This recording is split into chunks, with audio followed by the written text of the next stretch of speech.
the Storykeeper's Library proudly presents Rumplestiltskin. Once upon a time there lived a miller who had a beautiful daughter. Now the miller had to visit the king's castle, and while there he happened to meet the king face to face. The king stopped and spoke to the miller. The miller, wishing the king to think that he was very rich, told him that he had a daughter who could spin straw into gold. "Ah," said the king, "that is indeed a wonderful gift. Tomorrow you must bring your daughter to my castle, that she may spin some gold for me."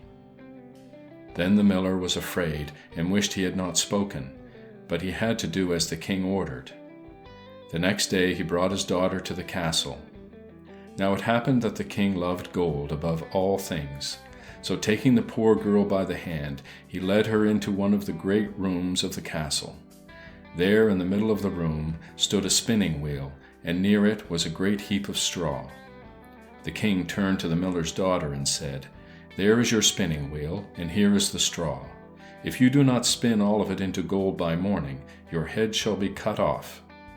Then the king left the room and locked the door behind him.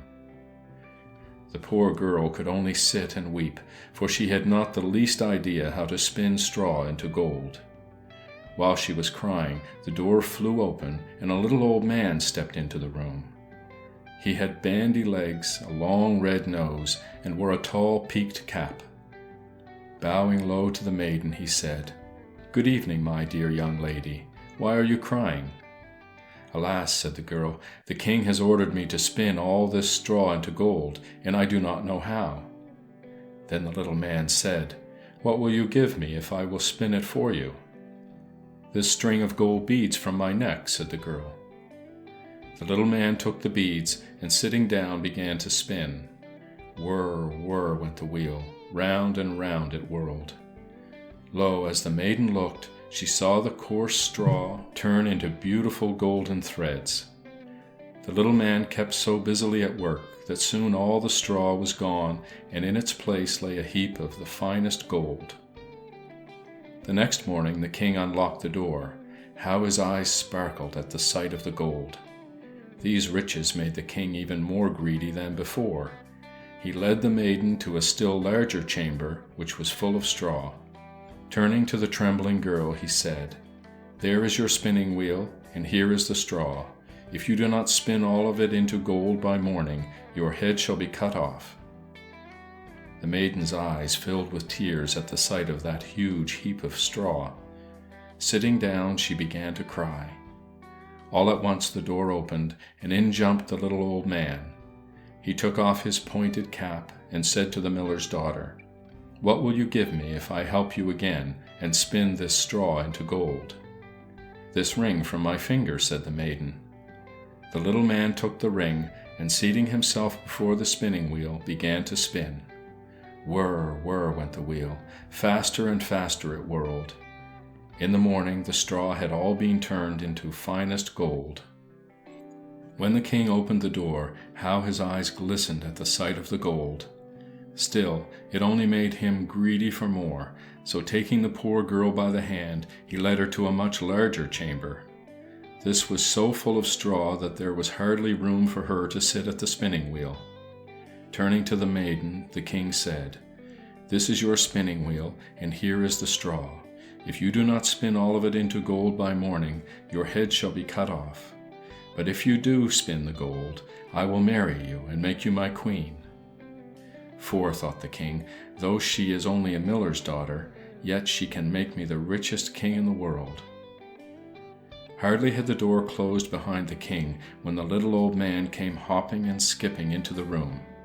Taking off his pointed cap, he said to the girl, "What will you give me if I will again spin this straw for you?" "Ah," said the maiden, "I have nothing more to give."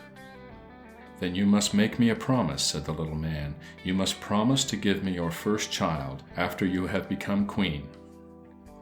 The poor girl saw no other way to save her life, so she gave her promise to the little man. Then he sat down and began to spin.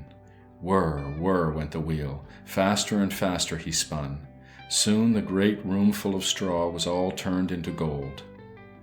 When the king opened the door the next morning, he saw the maiden sitting beside a large heap of shining gold. The king kept his promise and made the poor miller's daughter his queen. About a year later, the queen had a lovely child, but she forgot all about her promise. One day the little old man came hopping into the queen's room and said, "Now give me what you have promised." The queen was filled with terror and offered the little man all the riches of the kingdom if he would leave her the child. "No, I do not care for riches. You must keep your promise." Then the queen began to mourn and to weep until the little man had pity for her.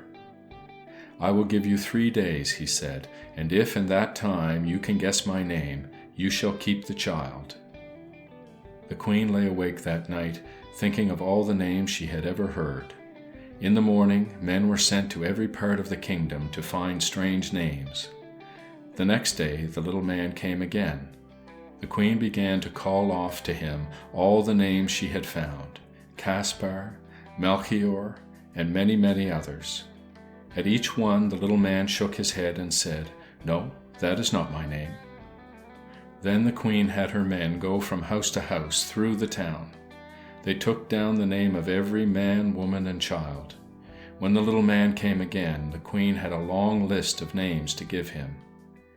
"Is your name Cow Ribs, or Sheep Shanks, or Bandy Legs?" she said to him at last.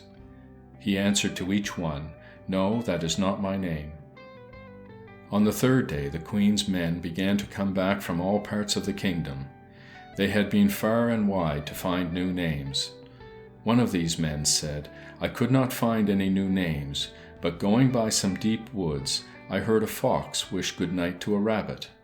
Soon I came upon a little house, in front of which a fire was burning. Around this fire danced a little man.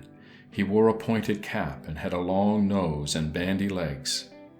As he went hopping and jumping about, first on one leg and then on the other, he sang, 'My baking and brewing I will do today.